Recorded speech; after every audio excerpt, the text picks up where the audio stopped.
making some major shifts to my $148,000 dividend stock portfolio. I bought some stocks, I sold some stocks, and I'm going to update you on all of that. Plus, you guys keep asking me about my endeavors into the online business realm, as I am currently in an auction war that I will touch base on. So ladies, gentlemen, let's just hop right in this. Drop it.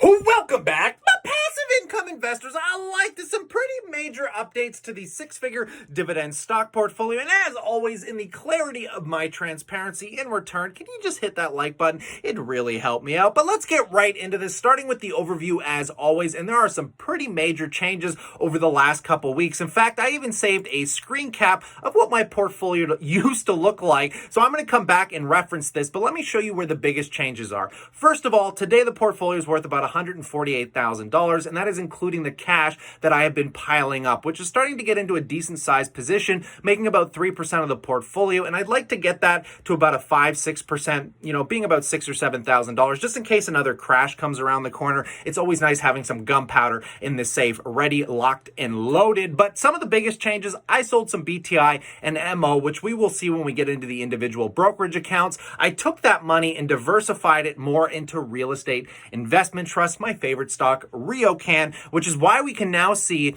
real estate investment trusts are making up 34% of my dividend income, where the largest dividend payer used to be that BTI and MO, which we can see the differences on my prior chart here, guys. I'm fairly comfortable with this as my asset allocation starts kind of diversifying out a little bit more correctly, or the way I'd like to see it. The only other thing that I plan on doing sometime in the future is selling off some of my Facebook to increase my J&J position. J&J is my only exposure to healthcare, which makes up 9% of the total portfolio as it stands in this very moment, and I want to itch that up just a little higher because, as you might be aware, since we've been in this crash, the two safest sectors have been healthcare and essentially utilities. Now, I don't plan on selling Facebook anytime soon. I think there's a lot more capital growth to be had, so I'm holding on to it, and I'll touch base on that when we move forward. The only other thing I really want to start adding to this portfolio to kind of start seeing my full dividend income is my Shopify and my YouTube, but I don't want to include that yet until I have about a solid, 8 to 12 months of data behind it, because then I can take the median average and have a very clear view of how it's going to look with my total portfolio overview. And I'm going to touch base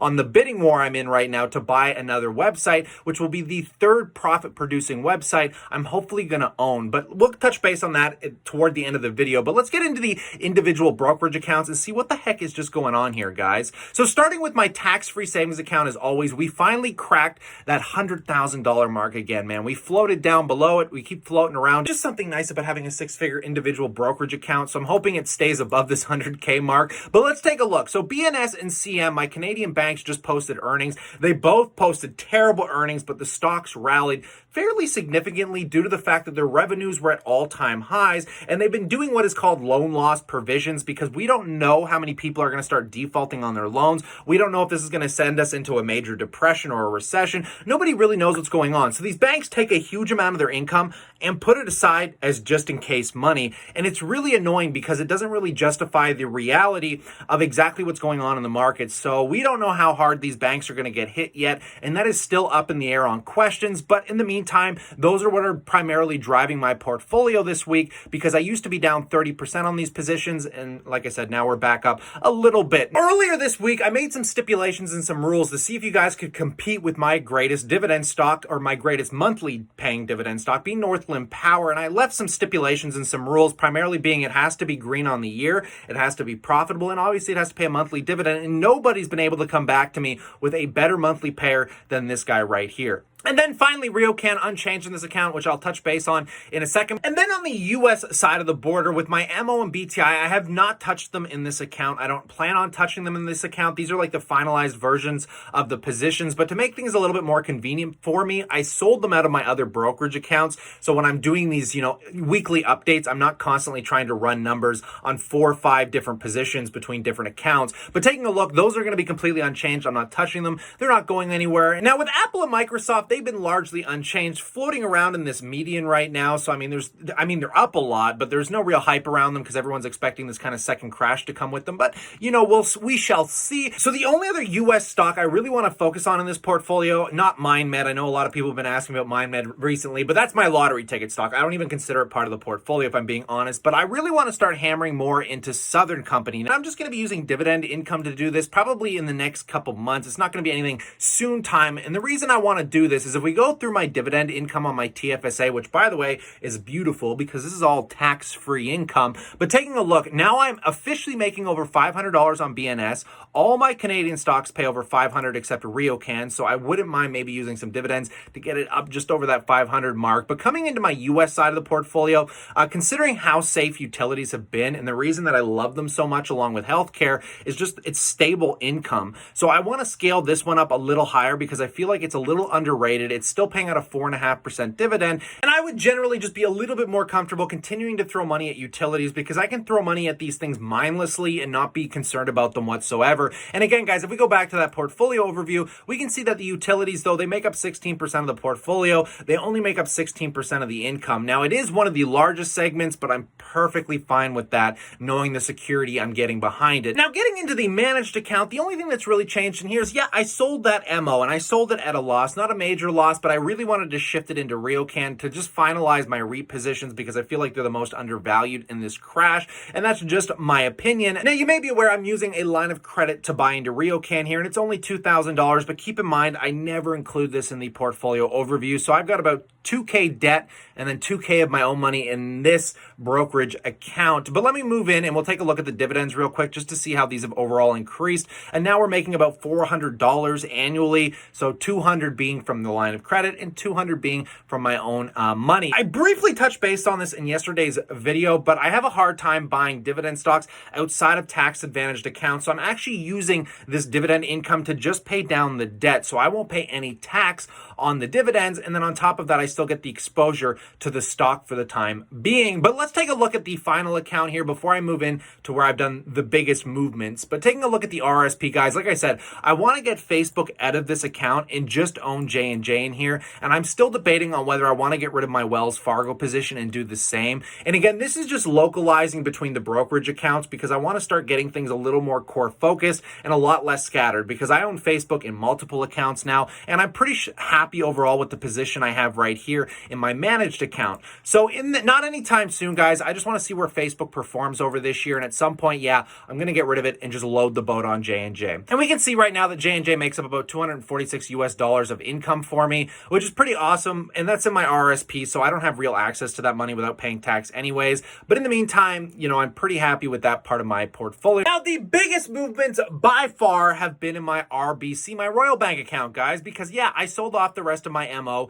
and my BTI in here to just load the utter boat on RioCan. Like I said, I don't like having MO and BTI amongst 3 different accounts. It makes it very confusing and challenging to track. So I kind of just said I'm fairly over leveraged in them already. So let's scale them down and then finalize my REIT position in this portfolio. And I'm pretty happy with this overall because I'm going to be making just under $500 annually in dividends off this position, which I'm pretty happy with. And I'll probably use those dividends to start rediversifying and start looking at new positions and sectors to add to the portfolio. But again, I mentioned, guys, that REITs are my number one focus this year, and I'm trying to find the best way to get the allocation to scale while we're in this market crash so I can just set it, forget it, use the dividend income and start, rediversifying elsewhere, whether that be into Southern Company, my utilities, or again, just trying to look for new positions. And I'd love to know if you have any new sectors or positions that you think are severely undervalued. I'm always looking at things like 3M. I got Waste Management on my watch list, Scott's Miracle-Gro. I'm just not sure what direction I want to go in. But again, consider subscribing because I will always let you guys know right away, essentially on this channel, what I'm going to be doing. And the last thing I want to touch base on, guys, is that website income. I'm going to start including it in my portfolio overview, like I said, once I get 8 to 12 months of data so I can have a better median to look at future projections of that income as I do with my dividend portfolio. And by the way, if you guys want to support this channel, you can go to one of my websites already, thechartmaster.com, if you want to track your portfolio the same way I do here. But currently, I'm in a very big bidding war, and I'm hoping to pick up a website for under $3,000 US. Now, I can't share with you that website because obviously I don't want you competing with my bid, but don't worry, the second I buy buy it. I'll be making a ton of videos on it, showing you guys exactly the reasons I bought it, and then you guys can actually watch the performance over time to see if it was a ripoff and a waste of money. But yes, I am in a bidding war that ends in 3 days, so I should know by Sunday whether I'm going to be winning this website or not, ladies and gents. Now, I can give you a quick update because many of you know I use Empire Flippers and Flippa, and if you're new to this realm, I'm going to start focusing on some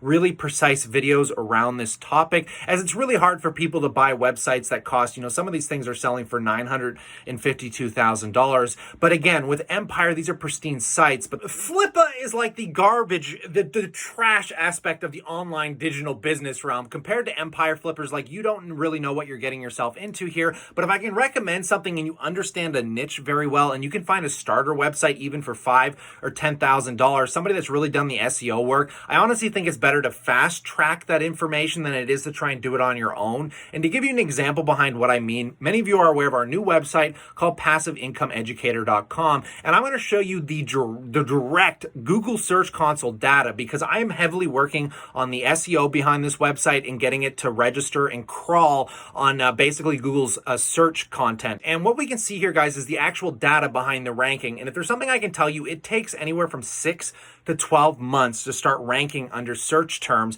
And it's very hard to know where you're going to rank best until you start getting that data in. The hardest thing for people to understand when they're getting into online businesses is the underlying value, because like when you're buying, whether you're buying stocks, whether you're buying real estate, essentially you're trying to find a baseline of value, what you think the website is worth. Then you're trying to buy it under that baseline value. And all website value only comes down to one thing. And it's the same thing with real estate. It is cash flow and security of the funnel that is bringing the viewers that are buying the products. And that's what you're basically seeing here on Google Search Console, which is anybody searching us up on Google, how many people are finding us on search, and then of those people finding us, how many are actually clicking on our link. And right now, because this website is way too new, it only has about a month or two of data, I won't get any real analytics out of this for the next 6-12 months, which really sucks, but that is where the true value lies in online businesses. The question and the real challenge is how much value do you put on the work somebody put into ranking a website? And in my opinion, that value is very undervalued in the current market situations, because as I've told you guys, these websites, the businesses trade between 20 to 40 times their monthly earnings, which there is no business out there in the stock market. There's no business in real estate that will trade at 30 times its monthly cash flow. That means essentially, look at this website here. Let me scroll down and find one. Here's one that trades, again, a smaller website trading for $18,000. It makes $616 a month, trading at a 30 times multiple, which means in 2.5 years, this website has completely paid itself off, not talking about any growth that it might experience along the way. And like I said, that's a pretty absurd thing to say, but that is because people don't understand how this world works. There's a lot of nuances going on here, and I think if you can grasp this early on, the payoff in the future could be like exponentially unbelievable compared to any other market you're getting involved with. Just my thoughts, but I'd always love to know what you guys think in that comment section below. But stay cool, stay awesome, and I'll always keep you updated.